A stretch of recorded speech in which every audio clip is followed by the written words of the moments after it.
From the creators who brought you RuPaul's Drag Race and $1 Million Listing, this is World of Wonders Wow Report. Things that make us go wow. Well, hello and welcome to the Wow Report, where we count down the top 10 things that make us go wow.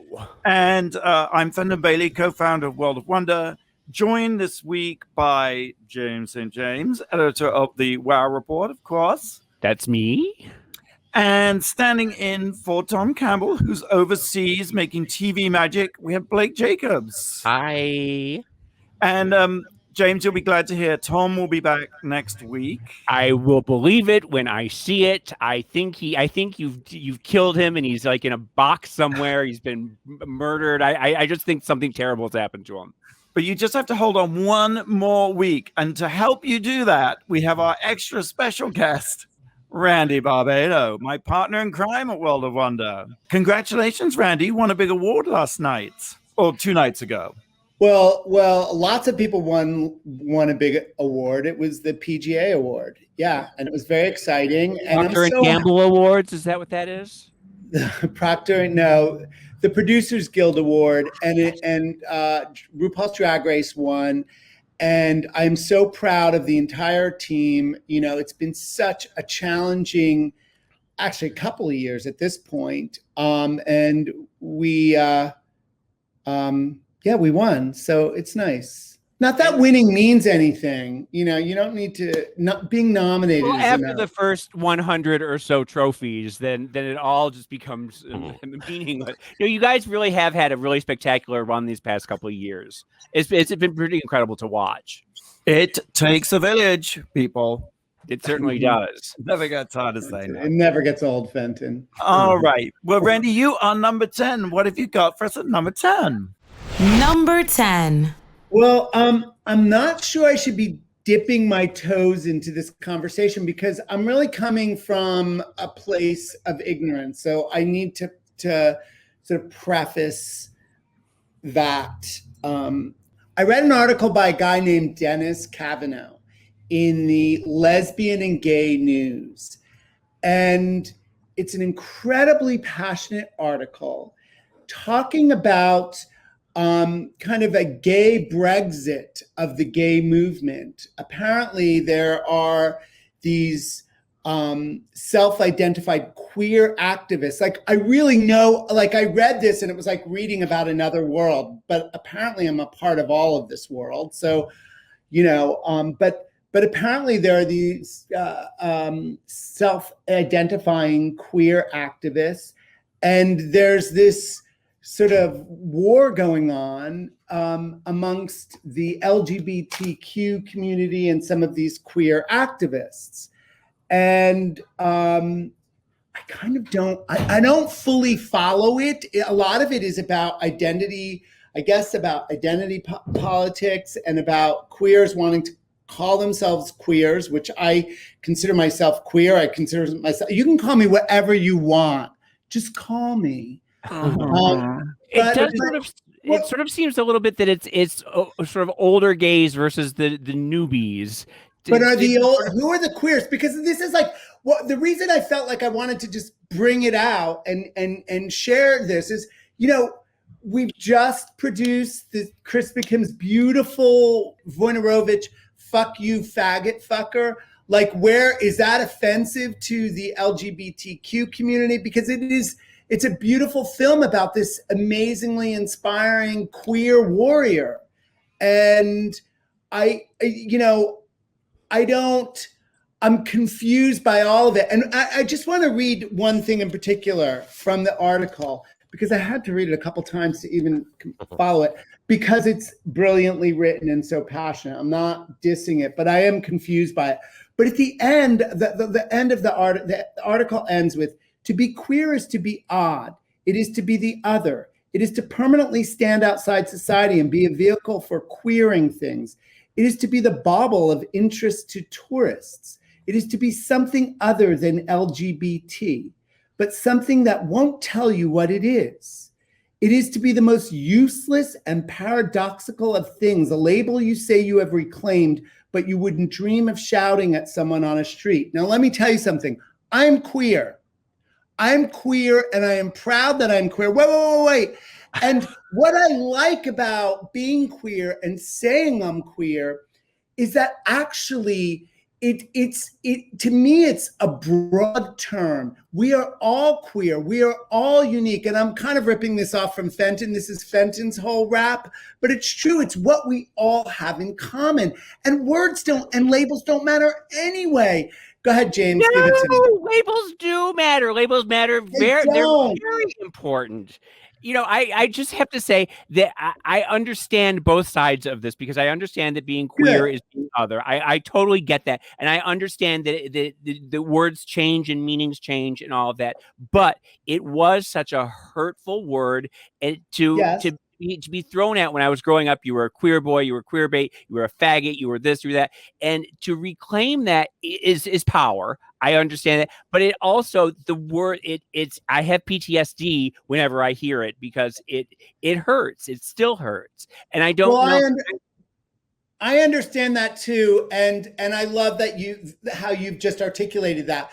Like, there's so much passion and kind of anger in this article.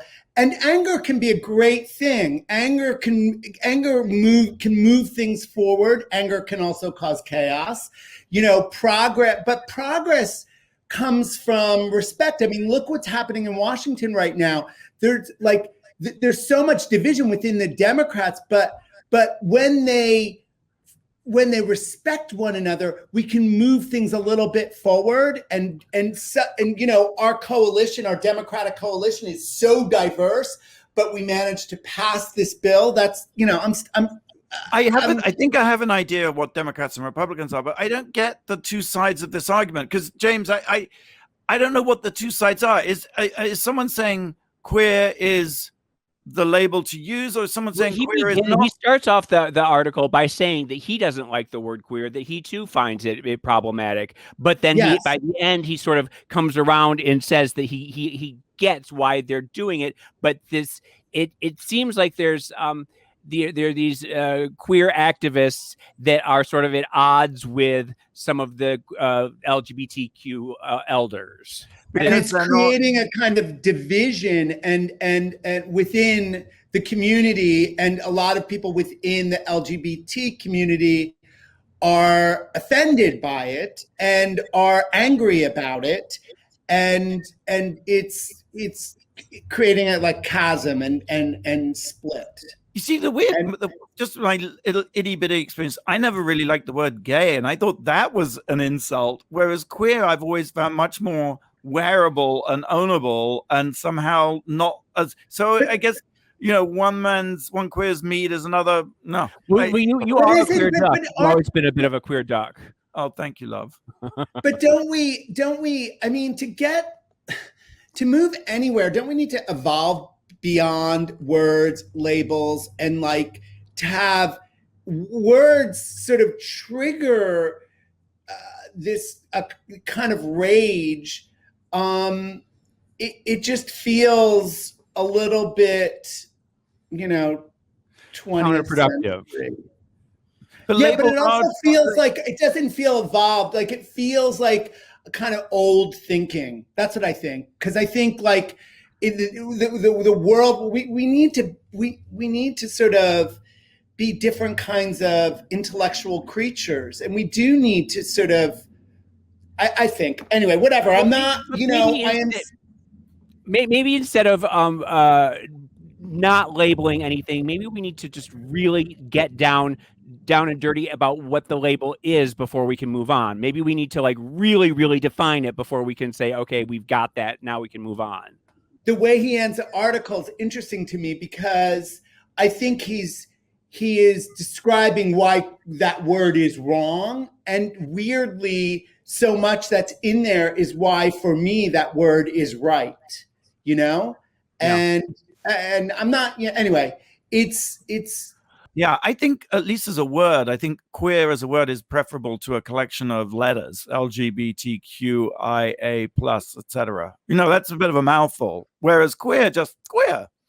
But not every gay person is queer. I mean, queers are a certain type of gay. Oh, tell me, what kind are they? Well, they're the purple-haired nose ring, fire-eating, jockstrap wearing, fuck you types of people. Whereas there's more, traditional. So I'm not queer. You're very queer because you're the way you think is very subversive and just outside the box. So I mean, it's a way of defining yourself as being gay, but not being one of those old school gays. That's Like a special gay. special gay. But I guess I also felt that queer was more inclusive and of that there's lots of straight queers, and Right. that queer kind of suggested a commonality and a connection that we had that went beyond LGBT. And so I thought it was inclusive. And we'll put this article up on the WoW Report, and everyone can look in it and chime in and come to their own conclusion. It'll be a shit show for sure. Right. And I'm sure this will all be edited. Oh, no, don't. No, because we're having a conversation. I think the article is great and that it would provoke a conversation like this. And that's where, we've come to a point in our culture where people are anxious about having these kinds of conversations, and that's not good. So hopefully people will comment in fun, thoughtful, and positive ways. I love it. Yes.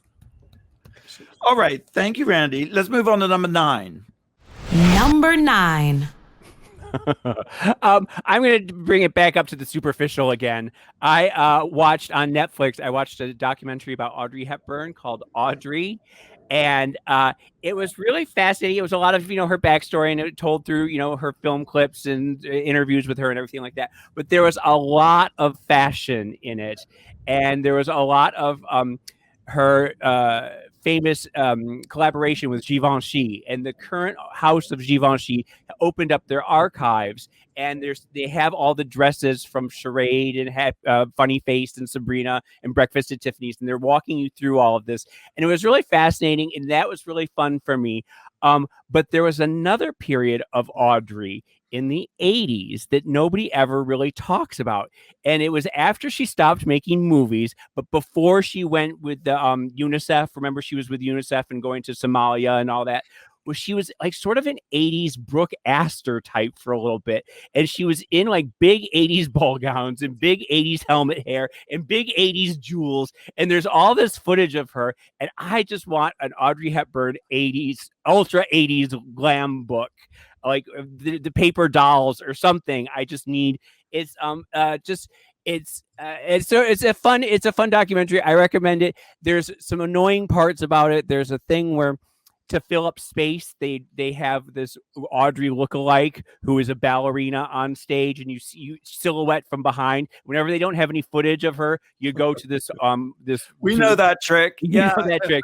And also, there's the trick where you can't use you can use footage that was in a trailer, right? Isn't that something? So they have this one trailer for Roman Holiday that they use over and over and over, and you see about 60 minutes of this 2-minute trailer to fill it up. So it's sort of funny. I mean, and it's funny because working at World of Wonder, I know all those little tricks. You know all the tricks.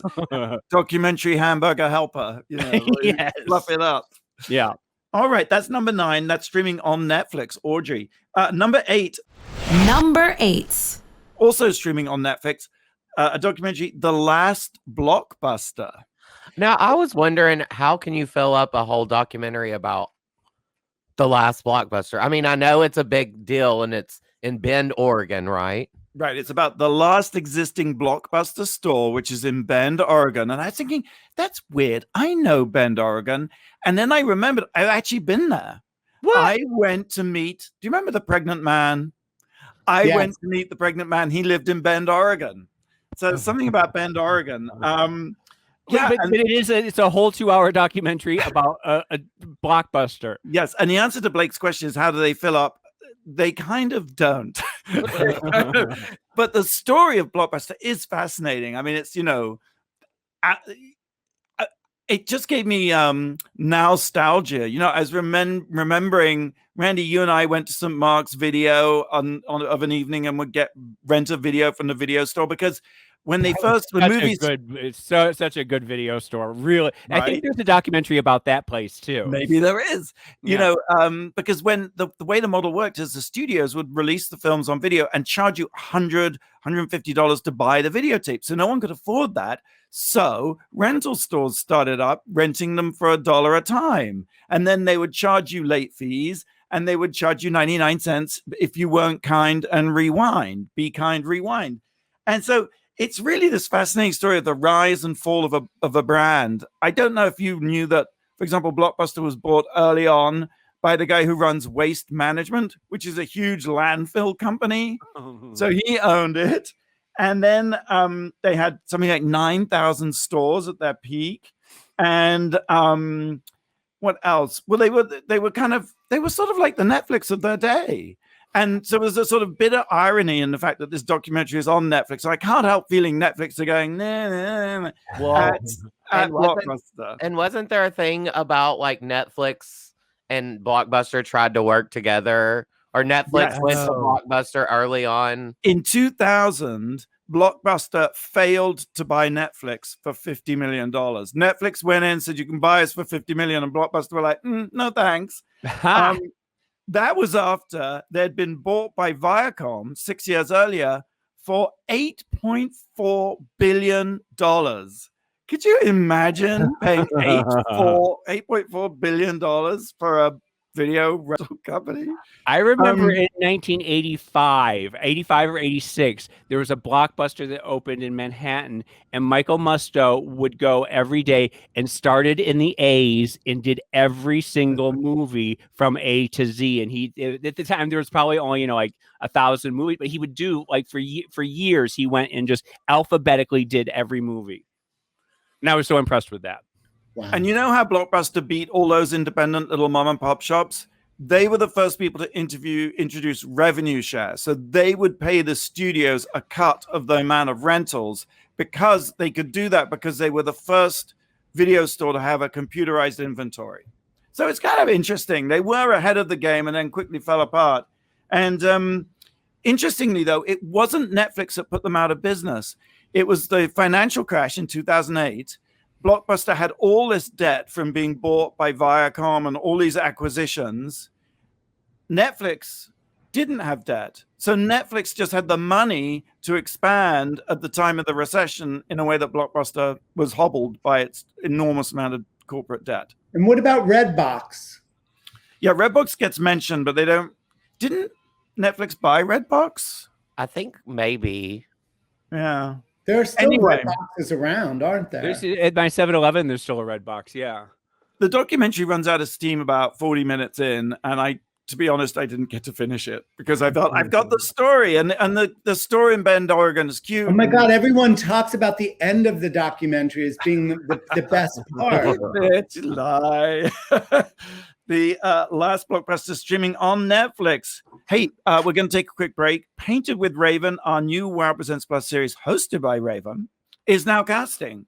And it's a remote elimination style competition show seeking out the next makeup superstar. So if you're 18 or over and a US resident, apply before, I think, April 2nd. Yeah. worldofwonder.com/makeup casting. All right. Have you got a question for us, Blake? I do. Who invented or who designed the famous Louis Vuitton logo, the LVs? Lisa Vanderpump. It's a good one. You're listening to the Wow Report on Radio Andy. We'll be right back after the break. You're listening to World of Wonders Wow Report. Things that make us go wow. And welcome back to the Wow Report. I'm Fenton here with James St. James and Blake standing in for Tom and Randy, our extra special super duper guest. Blake, you have a question? I do. Who designed the famous Louis Vuitton logo, the LVs? It was Louis Vuitton, of course. It was Louis' son. It was Louis Vuitton's son. And you know how I know that? Because that ties into what I'm going to talk about in this next segment. Number 7. I have fallen into a repair shop hole on Netflix. It's this new series set in the UK, and it's this lovely group of people who restore and repair unrepairable items and family heirlooms, and they're so wonderful. And people, these little, the 10th Duke of Devonshire on Thames will come in, and he has this monkey stick, this walking stick with a monkey's head on it, and the mouth opens and the ear has fallen off, and it was given to him by the Maharaja of Jaipur or something like this. Back in 1891, it was given to his family, and they will repair it. And people come in, and this lovely lady had this butter churn that she and her granny used to make butter in the 1940s, and can you repair this? And there was this old painting from the 1700s, and it was this great grandmother, and she ran away from home when she was 10, and she married the 10th Duchess Duke on Thames of blah blah blah. And then one of the sons was playing with darts, and he put a dart in her mouth, and so she has this it looks like a big cold sore, and so they have to restore it. And they have all these people who come and they repair these things, and they come in and they tell their stories about these items that they have, and then they say, oh, well, we'll never be able to do this. Oh, no, this is an impossible task, we can't do it. And of course they do it, and then they bring it back, they bring the people back, and then the people inevitably start crying because my family is all gone, and I'm 80 years old, and I have nobody, and this reminds me of my great granny. And then they start crying, and everybody starts crying, and I start crying. It's wonderful the way they milk these stories, and every story. Well, I was going to say, what would you get repaired? Well, my Harvey, of course, my rabbit that is falling apart. Bless his heart. He was the March Hare at Mama Leone's restaurant in the 1940s. So he's been around the block a few times, and he's not had more moves. I would definitely take him in. But there is a guy, I just want to point out, a furniture repairer on the show named William Kirk, who is the sex bomb of the repairers, and he is the hottest guy I've ever seen. And I'm starting the William Kirk fan club, and I just think everybody needs to watch this show because it's perfectly lovely. And it's all done in this giant thatched house in the middle of. Have you been watching it, Blake? You know what I'm talking about? I watched an episode last night, the first episode, and I really enjoyed the woman redoing the Louis Vuitton case. This guy. Yes, it was her great grandfather's was traveled around. He had this Louis Vuitton case that was all battered and everything, and she was able to repair it. And it was just, and she's like, this is such an honor. She was so lovely. She's just, everyone who works there, you just fall in love with. And the trivia question was because who knew that it was the second generation Louis Vuitton, because this case that he brought in was Louis Vuitton. The original Louis Vuitton, the father. Right. So it didn't have the logo, didn't have the LV. Right. It had the map motif. And I found it interesting that the LV didn't come along until and he the only second became generation. famous, we learned, because the Empress Josephine, Napoleon's wife, commissioned him to do something. And so this was an original around the period of Empress Josephine's involvement with Louis Vuitton. It's just the things you learn on the show. How much do you think that would be worth if Birkin bags are can go up to 400,000, an original Louis Vuitton? Oh, case? millions. Right. Anyway, moving on. That's The Repair Shop, streaming on Netflix. Okay, so number 6. Number 6. I was going to talk about this with a little help from James. I was scrolling through TMZ. How dare you? I know what you're getting at, and I'm already furious. I was scrolling through TMZ yesterday and came across male shrinkage. Penises shrinkage caused by pollution. So claim scientists. The idea is that that penises are getting smaller and smaller, and there's baby doctors who are measuring these things, and they say that baby penises are smaller now than they were 10 years ago due to environmental pollution. I have to dispute this because surely classical statues, they always have tiny peepees. Well, no, but that was you know what that's about. That was during Greco-Roman times in antiquity, the idea that the smaller the penis, the bigger the brain. And so even if they had a big dong, they wanted their statues to reflect how small their penis was to show how smart they were. Ding dang dong. But in my anecdotal experience, I find that penises are bigger in the 21st century than they were back in the 80s and 90s. I just think that when you go on Twitter or Tumblr or TikTok or whatever, and or OnlyFans, everyone has a huge penis. Everyone. Or is it just everyone with a huge penis is showing it off on Instagram and OnlyFans? Well, also little penises are a thing. There's a whole little penis category of porn. That's just I've heard weird. it said. Are you on little penis porn? Is that what you're admitting to us here?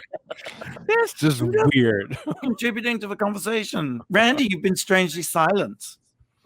Yeah, I'm listening and I'm learning. Well, but the comment that really got me on there was a Boing Boing post about it, and they were saying that this is one way to get the GOP to care about environmental pollution.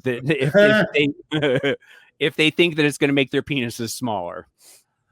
Why are they getting smaller? Like, what is the did you say pollution? Yeah, it's because of phthalates.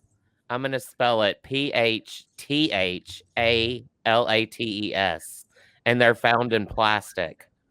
So because people are rubbing plastic all over their penis, like condoms are plastic, aren't they? I thought they were. She says these phthalates are seeping into our toys and even some foods we eat.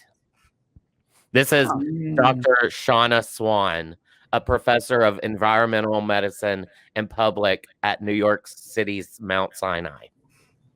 So we'll tweet at her if you have any questions. I have many questions.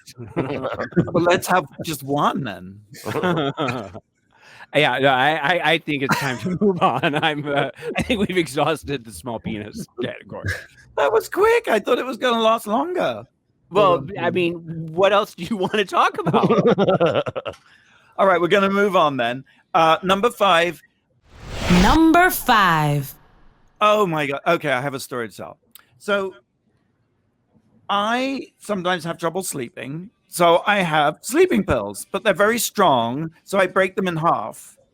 Now, I also, sometimes when I travel, I have jet lag pills, and they're strong, so I break them in half. So basically, you're doing a Neely O'Hara number here. You're doing hang on, one second. And Judy Garland. They're not in separate things, but when I travel, I just put them in one thing, and I know the difference. Last night, couldn't sleep, took a sleeping pill, and I'm lying there, and I'm suddenly wide awake, and I think, what is happening? And so with that sinking feeling, I realized I took the wrong pill. So it's like midnight. What am I going to do? So I wake up, I get out of bed, and I watch the QAnon Into the Storm HBO doc series. That is not the sort of thing to watch at 2 a.m. when you're wide awake. It is scary and crazy as fuck. Do the people really believe it, or are they just trying to own the libs? That's what I can't figure out.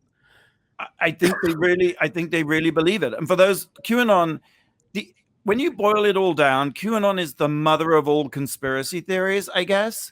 And that it seems to be completely preoccupied with pizza parlors, pedophiles, and the eating and raping of babies. And it's extraordinary to see grown people swear on a Bible that that's what Hillary Clinton is doing and that that's what the Democrats are doing.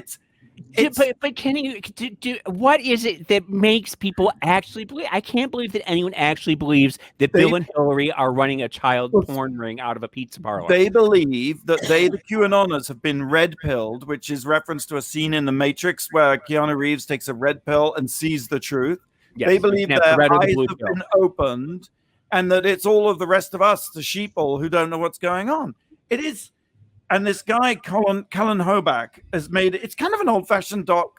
He's a sort of reporter, presenter, and director, and he's sort of doing it. And one of the fascinating characters is this guy called Frederick Brennan, and he invented the platform that QAnon sits on, which is 8chan. And he's kind of like Mini-Me in Austin Powers. He's in a wheelchair. He has brittle bone disease, so he's tiny and malformed. And because of that, always since a kid, got into computers early on, and all his relationships were virtual. He now lives in the Philippines, and he invented this 8chan platform.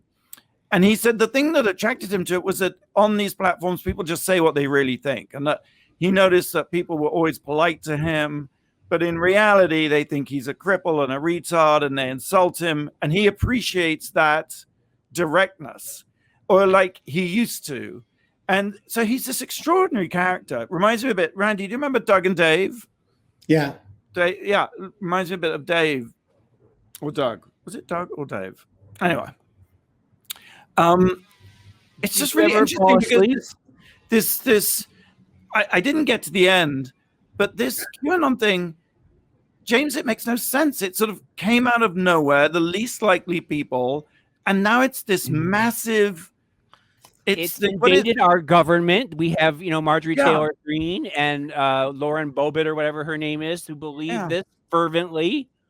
It seems like it's just eaten every conspiracy theory you can think of, and now it's every conspiracy theory is QAnon. It's all and I just it boggles my mind that we're at this place in society right now. I don't get it.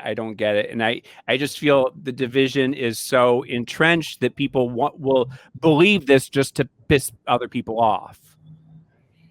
Mm-hmm. Well, first of all, Fenton, you would apparently the end of that film is the best part, and that's where it kind of explains the whole thing. I haven't seen it, but that's what I've heard. Is that what they say already? But I think people just need to get laid more.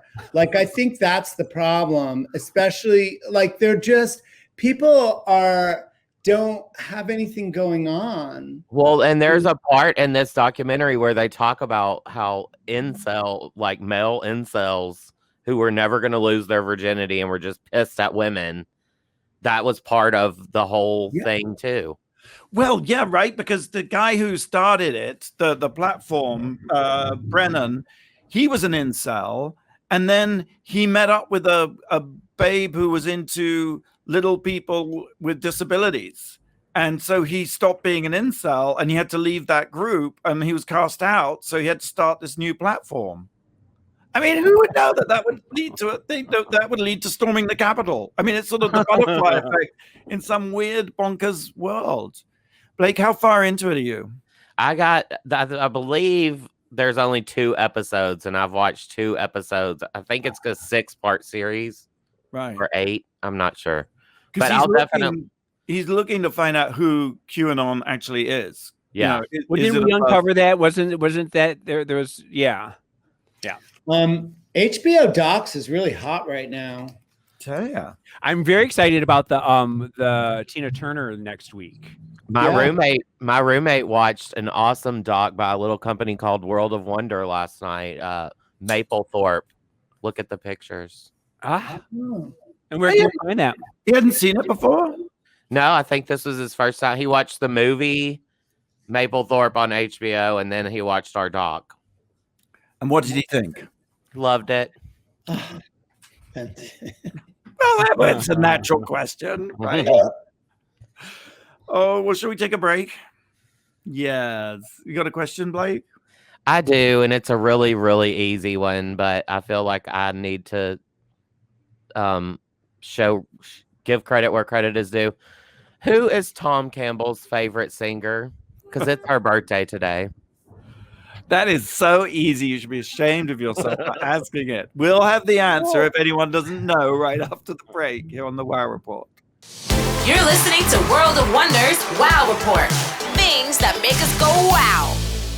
Welcome back to the Wow Report. I'm Fenton here with Jane St. James and Randy and Blake. And we just had the doozy question of the century. Well, it's Tom Campbell, who sadly is not here with us. It's his favorite singer's birthday today. Who is it, James? Well, is it Linda Ronstadt? No. Is it Olivia Newton-John?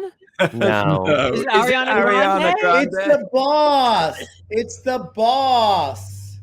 Miss Diana Ross. Oh, of course. And it's her birthday. How old is she? Well, a lady never tells, but I will. She's 76. Wow, only Or 76. 77. That's young. I would have thought that she would have been a little bit older. I guess she was just a wee thing when she became famous. It's also Danielle Bergoli's birthday, so bad baby. The Cash Me Outside girl? Yeah. And Dr. Phil. yesterday it was Sir Elton John's birthday. There you go. All right, let's move on with our countdown. We've reached number 4. Me. All right. Number 4. I just wanted to give a little shout out to one of my favorite blogs and one of James's, I'm sure, too. We have a blog. This show is about our blog, so I feel like we should spread the love to other blogs. So just wanted to take a minute and give a shout out to Oh My God blog. Oh my God, I love Oh My God. Me too. They have like a lot of the same audience that the Wow Report does, and they actually post a lot about our productions, like I love them already. T.S. Madison, Drag Race. They talked about the weird stories that James covers, like the bodybuilder who's in a love triangle with the sex doll chicken. But my real reason that I really, really, really, really love Oh My God blog, right, James? Yeah. Is because pretty much any male celebrity anywhere, if they had a dick pic, you can find it on Oh My God blog. Whether it was like a 1970s movie that you saw the side penis, or whether it was a reality show in the Netherlands last week. And they do the work for you. You know, like when you were younger, and well, I know when I was younger, I would have to pause the VHS tape at the right to spot. see Bruce Willis's penis or Christopher Atkins' penis in the Blue Lagoon. Yeah. So they do it for you. It's like every frame of it. You can see it from every angle. Like they get the best shots. They'll lighten the pictures up. It's amazing. Yeah, they I was really loved them during Teen Wolf. Remember when all the Teen Wolf boys Well, posted one of the recent stars that they're always showing is Tyler Posey, who has been I'm not really sure of the reasons why he's doing this. It sort of feels a little messy to me. Well, but I think it's really interesting. It is. It's totally interesting. I also want to know where you can, because they are always posting like, see this Dutch person from a Dutch reality show naked. Well, I want to see Naked Attraction in the U.S. Where can I watch that in the U.S.? Oh, Fans, I do think it's an interesting. Yeah, I think maybe it's something World of Wonder should do. Fans, if you know where I can watch it in the U.S., please post it in the comments. I think that's a British format, Naked Attraction. It is. The one where they reveal a bit of you at a time. It's British, but they just started an Italian one too. So, Mamma mia. You know, while you're talking about OMG, can I just say one thing about, because I know they talk about TS, and I know this isn't a number and it's not in here, and maybe you guys have talked about it, but I think the icon of 2021 is Miss Mary. Yes. Mom is everything. Have you guys already talked about, like, truly, she is the evolved, you know, spiritual leader of the future. And there are some times, I don't know, I follow her on Instagram. I watch the show, there's sometimes I have to watch things she says or does like 8 or 9 times because it's just so genius. She really is the spin-off series that needs to happen. She is so fascinating and just fun and just everything about her is just so compelling and charismatic. And also she bridges like thinking. She reminds me of, there's a Tammy Faye connection there, like the way she's dealt with her trans daughter and how she's processed it and embraced it, and how love has conquered all. I do think she's going to contribute enormously to mankind, Miss Mary. Yeah, watch the T.S. Madison Experience on WeTV on Thursdays, right, Blake? Yes. And OMG blog at omgblog.com. I guess that would be a good place to go to determine if penis size really is reducing or not. Maybe not. Maybe not. Number 3. This looks good. Number 3. There seems to be a theme to this show. I was going to say we're getting really raunchy today. I have 2 documentaries that I'm really excited that are coming up. That one of them is right now in the circuit, playing the festival circuit. It's called Trade Center, and it's by Adam Baran. And Adam Baran is an old friend of World of Wonders. He is the founder and co-editor of Butt Magazine, which was a wildly influential magazine in the 2000s, I guess. It was amazing.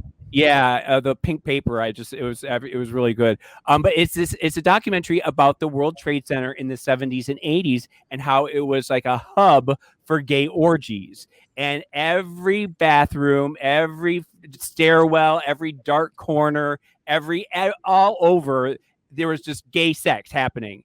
And it's told through the voices of the people who were having the gay sex, the anonymous voices. Can you hear that? The anonymous voices? Yeah, the people who called in anonymous. I don't hear them.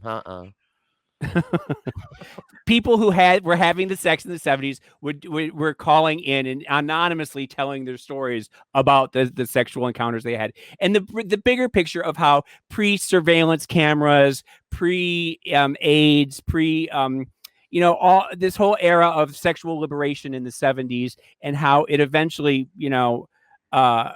all came apart during the AIDS crisis. But it's just it's telling the young kids, telling the young gays what gay culture was before, in pre-Grindr era. What sort of visuals does it have? I'm like a lot of shots of the World Trade Center, I'm imagining. Well, yeah, yeah, and but it's not. I don't know. Reenactments. Is there a ballet dancer? Is there ballet dancers in silhouette? But then there's all sorts of people. People are saying that maybe just because we can tell these stories, we shouldn't, because it gives fodder to right-wing extremists who want to demonize the gays for these things, and that it ultimately did lead to the AIDS crisis and that sort of the orgiastic 70s. So there's a back and forth about it. This a conversation that's being had. I think it's important for kids to know their history, and I think it's fascinating. The other documentary, just very quickly, that I wanted to point out was coming to Netflix, and it's a documentary series about the death of Brittany Murphy, who died a few years ago, and her husband died mysteriously, the same, of pneumonia. And so it's an investigation into her death, and they're trying to resolve it. And that's being filmed right now. And I'm really looking forward to that one. Not to double back, but where can you see the Trade Center doc? Right now it's just in festivals, but it's being released on video on demand, I think, next month. All right. Trade Center is a good title for it. Yeah, for sure. I guess you have Man on Wire. That was the famous documentary, the Academy Award-winning documentary about the World Trade Center. The man, and you could have called this Pussy on Fire or something. Okay, so number 2. Number 2. It's just a quickie. Randy and I were interviewed in Film Daily for the Wojnarowicz film. And Trey wrote to me and saying, congratulations on the interview. Why does it look like you're speaking as if English was a second language to you? So I was like, what? So I went and looked at the interview, and this is what Randy says to say. I'd simply add to that, after we began working collectively, we actually weren't essentially intending to provide. We have been primarily aspiring to direct, and we by no means may persuade anyone to allow us to do something, so producing simply grew. I mean, the whole thing, in reality, we frequently reduce our enhancing class to make pleased hour on the pyramid, which is, you recognize, the place we meet all drag queens. Was it put into like translated into German and then retranslated back to American? Yeah, I think it did, because it said okay, Randy, Barbato, and Fenton have been making the world a extra fabulous place by their iconic manufacturing firm, World of Marble. Whereas some could solely know a Shaw drag-themed actuality present, World of Marvel has quite a few films, documentaries, and TV exhibits underneath its belt. From producing vital documentaries to serving to carry the long-lasting movie Occasion Monster, which is about the membership children. That is how you talk. It's like a Mad Lib. The membership children is club kids, right? And Occasion Monster is party monster. That's crazy. And it says that, oh yes, David was so prolific spewing out materials, so he left behind only a nice physique of labor. All right, well, that's Wojnarowicz, which is released on Kino Lorber and is screening virtually at Film Forum and other venues around the country, virtually speaking. That should be a drinking game that you should do, where you should read those translated back and forth, and you have to try and guess what they're really saying. Right? Yeah, it's kind of funny. It's kind of better than the actual interview. Physique of labor instead of work of art, Body of work. Body of work. Physique of labor. That sounds very like Trade Center, doesn't it? Behind the physique of labor. Everything I say is so mangled anyway that when I read it, I was like grateful that they'd cleaned it up a little bit. All right, we're going to take a quick break, and when we come back, we'll reveal the number one thing that makes us go, wow. You're listening to World of Wonders Wow Report. Things that make us go wow. Welcome back to the Wow Report. I'm Fenton here with James and Blake and Randy. I'm just going to tell you the official Drag Race UK tour featuring the cast of UK Series 2 has been announced with pre-sale tickets on sale now. Brandon, Voss Events, right? VossEvents.com. Yeah. Yep. Okay. What is the number one thing this week that made us go out? Number one. There was a scandal that I don't know if you caught on Twitter this week, where comedian Jensen Karp was eating Cinnamon Toast Crunch, and he found shrimp tails, sugar encrusted shrimp tails at the bottom of the box, and he tweeted about it. And Cinnamon Toast Crunch tweeted back and said, first of all, it's not shrimp tails. It's probably just sugar clumps shaped like shrimp. And second of all, if it is shrimp tails, it didn't happen at our packaging plant. And Jensen went back and said, oh, no, you don't. He said, I was laughing about this at first, but now y'all trying to gaslight me. And I am going to the mat on this, and I'm taking it to a laboratory, and we're going to get to the bottom of it. And then other people started sending in things that they found in their Cinnamon Toast Crunch, and there was dental floss, and there was a lot of them had little black marks on the Cinnamon Toast Crunch, and they realized that it was rat poop, that was baked into, and yeah, Randy. No, it's so. When we were talking about micro penises before, I was thinking about the Cinnamon Crunch toast. It's just the whole thing is so kind of revolting, and even Dionne Warwick has been tweeting about it. Well, the lesson of it is you don't screw with a comedian on Twitter. You're not going to win, and yeah. Well, were they shrimp tails? Well, they are. They're definitely shrimp tails. And what probably happened is that there were rats that maybe got into someone's lunch or something like that and dragged the shrimp into the packaging area and then ate it and then discarded it into the cereal boxes. Or, yeah.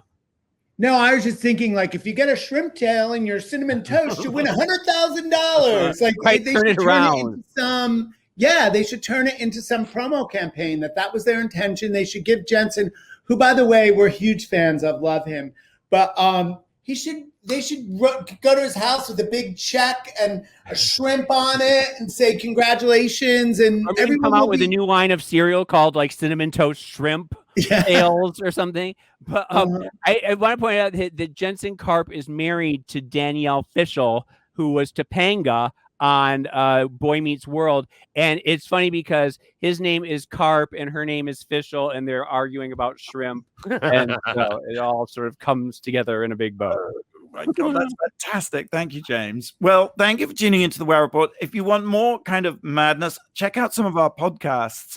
We've got season 2 of Girl Group Gossip with Cheryl Hole, season 2 of The Things That Made Me Queer with Crystal, the Very Camp podcast with Tia Coffee and Vinegar Strokes, You Brita Vote with Brita Filter, and out today, very excited about this, Homophilia, hosted by Dave Holmes and Matt McConkey. So check that out wherever you get your podcasts. Great. Thank you, Blake. Thank you, James. Thank you, Randy. That's all we have time for this week. Until same time, same place next week, go out and do something that makes the world go wow.